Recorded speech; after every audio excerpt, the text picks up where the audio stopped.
اس نے اپنے آنسوں کو روکنے کی بھرپور کوشش کی۔ اتنے نزدیک ہونے کے بعد بھی درمیان میں اتنا فاصلہ حائل تھا کہ شرعی شائبہ تک نہ تھا۔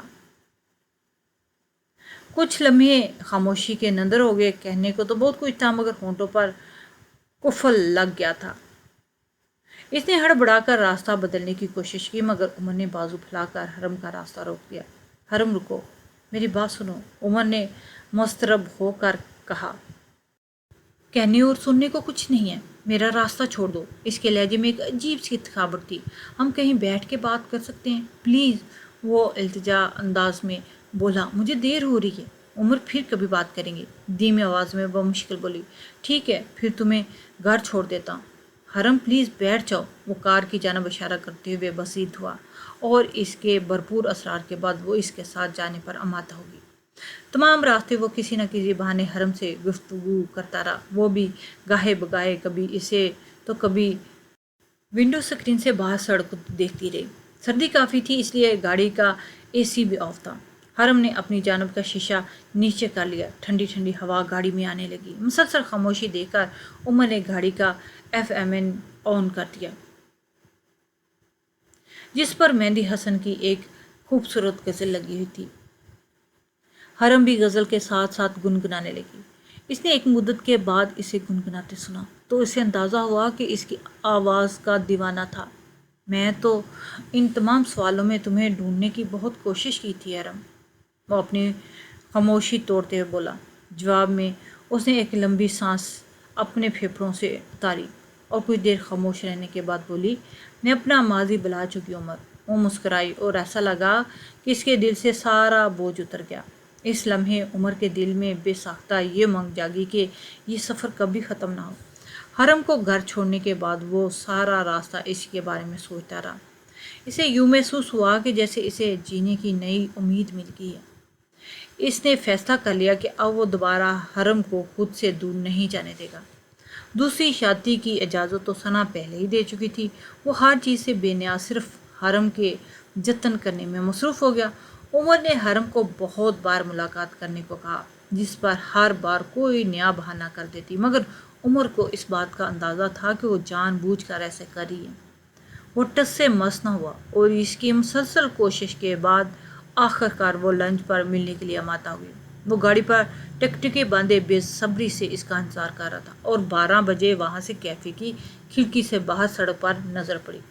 وہ ایک لانگ کوٹ میں موجود تھی، بالوں کو جوڑے کی شکل دے رکھی تھی اور چہرہ ہلکے میک اپ سے سجا رکھا تھا۔ گارڈ نے اس کے لیے شیشے کا دروازہ کھولا اور وہ ہال میں داخل ہو کر طائرانہ نظر سے عمر کو ادھر ادھر دیکھنے لگی اور پھر اسے دیکھ کر مسکرائی اور اس کے عین مقابل آ کر بیٹھ گئی۔ آج وہ بالکل مختلف نظر آ رہی تھی۔ حرم کو دیکھتی عمر کے چہرے پہ بشاشت امڈ آئی۔ دونوں نے ویٹر کو آرڈر نوٹ کروایا اور پھر ادھر ادھر کی باتیں کرتے رہے۔ حرم، میں تمہارے اس خوشگوار رویے سے بہت قائل ہوا ہوں اور تم سے بے حد شرمندہ بھی، اس لیے میں اپنی زیادتیوں پر تم سے معافی مانگنا چاہتا ہوں۔ وہ اپنے بازو ٹیبل پر پھیلاتے ہوئے بولا۔ وہ کچھ دیر اپنی کھلی ہتھیلی کو خاموشی سے دیکھتی رہی اور پھر اس بات میں سر ہلاتے بولی، تمہیں معاف کر چکی ہوں، اس کے لیے تمہارے سامنے بیٹھی ہوں، اور کھڑکی سے باہر دیکھتی رہی۔ پھر نظروں کا زاویہ عمر کی جانب مڑا۔ اس کی آنکھوں میں برسوں کی نمی لمحوں میں خشک ہو گئی۔ وہ صبر کا دامن تھام چکی تھی۔ اس لمحے عمر نے خود سے وعدہ کیا، کیا وہ کبھی اس کی آنکھوں میں آنسو نہیں آنے دے گا۔ ویٹر سینڈوچ اور مشروب سوپ ٹیبل پر سجا کر چلا گیا۔ اب ان کی ٹیبل ہال کے ایک پرسکون گوشے میں تھی۔ دونوں کے درمیان خاموشی کا ایک مختصر سا وقفہ آیا۔ کیفے سے نکلتے وقت حرم نے آستگی سے عمر کا بازو تھام لیا۔ اس لمحے عمر کے دل سے تمام خدشات ختم ہو گئے تھے۔ عمر نے اسے گھر چھوڑنے کی ریکویسٹ کی، جس پر بنا کسی بحث کے اس کی گاڑی میں بیٹھ گئی۔ وہ حرم سے ان کے مستقبل کے حوالے سے بات کرنا چاہتا تھا، مگر بہرحال اس کے لیے یہی کافی تھا کہ وہ پرانی تلخیوں کو بھول چکی تھی۔ اب عمر کے لیے تمام فیصلے بہت آسان ہو گئے تھے۔ دوسری جانب اس کی اپنی بیوی اس کے اندر مختلف آنے والی تبدیلی کو بہت اچھے سے بھانپ چکی تھی۔ اور پھر وہ پہاڑ ٹوٹا جس کی امید نہیں تھی۔ چاہے ثنا کتنی ہی بولڈ اور لاپرواہ تھی، مگر تھی تو ایک عورت ہی نا۔ حالانکہ اس نے خود عمر کو دوسری شادی کی اجازت دی تھی، کیونکہ اسے اس بات کا اطمینان تھا کہ عمر کبھی دوسری شادی نہیں کرے گا، مگر اب حالات کچھ اور تھے۔ اس نے یہ شرط رکھ دی کہ اگر وہ دوسری شادی کرنا چاہتا ہے تو پہلے اس کو طلاق دے، اور ثنا کو طلاق دینے کا مطلب یہ تھا کہ اس کی عیش و عشرت ختم۔ اس کے اعصاب جواب دے چکے تھے۔ اس سے پہلے کہ ثنا اسے سوچنے کی مہلت دیتی، عمر نے 3 طلاق بول کر سارا قصہ ہی ختم کر دیا۔ وہ روتی روتی اپنا سامان لے کر اپنے باپ کے گھر چلے گئی، اور عمر کے دل سے یہ بوجھ بھی اتر گیا۔ وہ بے صبری سے حرم کو اپنے دل کی بات بتانا چاہتا تھا۔ چھٹی کا دن تھا، عمر نے راستے سے پھول خریدے، وہ حرم کو ایک اچھے انداز میں پرپوز کرنا چاہتا تھا۔ آج موسم بھی کافی خوشگوار تھا۔ اس نے گاڑی ٹھیک اس کے گھر کے سامنے کھڑی کی اور ڈیش بورڈ پر رکھی سرخ ڈبیا اٹھائی جس کے اندر ایک خوبصورت سی ہیرے کی انگوٹھی تھی۔ اس نے ڈبیا کوٹ کے اندر اندرونی جیب میں رکھی اور گاڑی سے اترا۔ وہ بالکل اس کے لان میں پانی دیتے ہوئے دکھائی دی۔ وہ عام سے حلیے میں بھی حسین لگ رہی تھی۔ گرم جوشی سے حرم کو پکارتے ہوئے ہاتھ ہلایا۔ حرم اس کی آواز کا تعاقب کرتے ہوئے پیچھے مڑی اور چونکے۔ عمر حیران چہرے کو دیکھ کر مسکرایا اور اس کی جانب بڑھنے لگا۔ اس کے درمیان لکڑی کی چھوٹی سی دیوار حائل تھی جس میں وہ آدھی چھپی ہوئی دکھائی دے رہی تھی۔ وہ اس جانب بڑا ہی تھا کہ ایک 4 سے 5 سال کی خوبصورت سی بچی جس نے لائٹ پنک کلر کی فراک پہنی ہوئی تھی، دور سے تیز قدموں سے پودے پھلانگتی ہوئی حرم کے پاس آئی اور اگلے ہی پل اس کی باہوں میں جھول کے ماما بابا جانی آپ کو بلا رہے ہیں۔ یہ سنتے ہی عمر کے ہاتھوں سے گلدستہ چھوٹ کر نیچے گر گیا۔ حرم نے براہ راست اس کی آنکھوں میں دیکھا۔ حرم، تم نے شادی کر لی اور مجھ سے اتنی بڑی بات چھپائی، تم ایسے کیسے کر سکتی ہو میرے ساتھ؟ وہ بے بسی سے بولا، اس کے آخری الفاظ پر حرم کے اداب تنقید کر کے۔ میرا سب کچھ داؤ پر لگ چکا ہے حرم، اب تم مجھے اتنا آگے لا کر خود پیچھے نہیں ہٹ سکتی۔ اس کا لہجہ بالکل بھیگ چکا تھا۔ وہ 5 سال کی بچی حیران آنکھوں سے کبھی اپنی والدہ کو اور کبھی عمر کو دیکھ رہی تھی۔ تم کس حق سے مجھے یہ سب کہہ رہے ہو؟ آخر تم ہو کون؟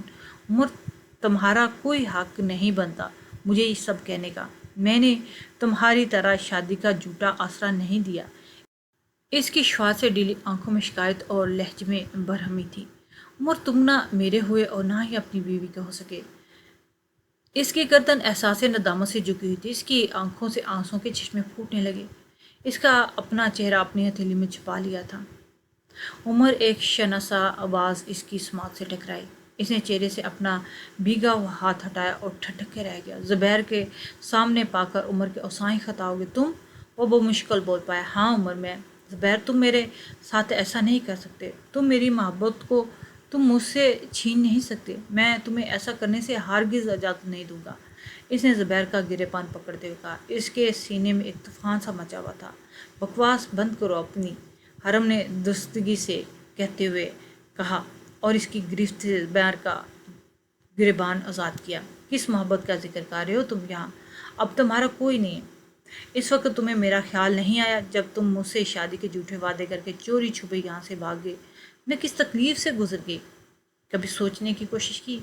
میرے زوال میں تم کہیں بھی نہیں تھے۔ عمر، اس کے لہجے میں بلا کی برہمی تھی۔ حرم، بس مجھے ایک موقع دے دو۔ مجھے معلوم ہے تم آج بھی صرف مجھ سے محبت کرتی ہو، ورنہ تم یوں مجھ سے ملنے نہ آتی اور مجھے معاف نہ کرتی۔ وہ بے چارگی سے بولا، میں صرف زبیر کے کہنے پر تم سے ملی تھی۔ وہ چاہتا تھا کہ میں تمہیں معاف کر دوں، ورنہ بھولی میں کچھ بھی نہیں تھی۔ اس کی آواز میں لرزش بتدریج انتہا پر پہنچ گئی۔ عمر کو دل میں حرم کے ساتھ کیے گئے غیر منصفانہ سلوک پر ملال ہوا۔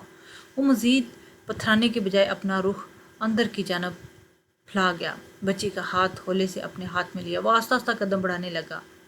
حرم نے ہمدردی سے اس کے کندھے پر ہاتھ رکھا تھا۔ عمر میں زبیر کا سامنا کرنے کی بھی ہمت ختم ہو گئی تھی۔ ابھی ان دونوں نے چند قدم کا فاصلہ طے ہی کیا تھا کہ اس کے سماعتوں سے اس 5 سال کی بچی کی آواز ٹکرائی۔ مما، یہ وہی تصویر والے پاپا ہے؟ وہ نہایت معصومانہ برے لہجے میں حرم سے پوچھ رہی تھی۔ عمر نے بکھلا کر زبیر کی جانب دیکھا۔ اس کا پورا وجود منجمد ہو چکا تھا اور دوسری جانب سکوت طاری تھا۔ وہ معاف کھڑا حرم اور اپنی بچی کو جاتے ہوئے دیکھ رہا تھا۔ وہ تینوں اس کی نظروں سے ایک ایک کر کے اوجھل ہو گئے۔ اب وہاں کوئی موجود نہیں تھا، مگر اسے یوں محسوس ہوا جیسے سڑک کے دونوں جانب بلند قدامت والے درخت چلا چلا کر کہہ رہے ہیں کہ ماما یہ وہی تصویر والے پاپا ہے نا۔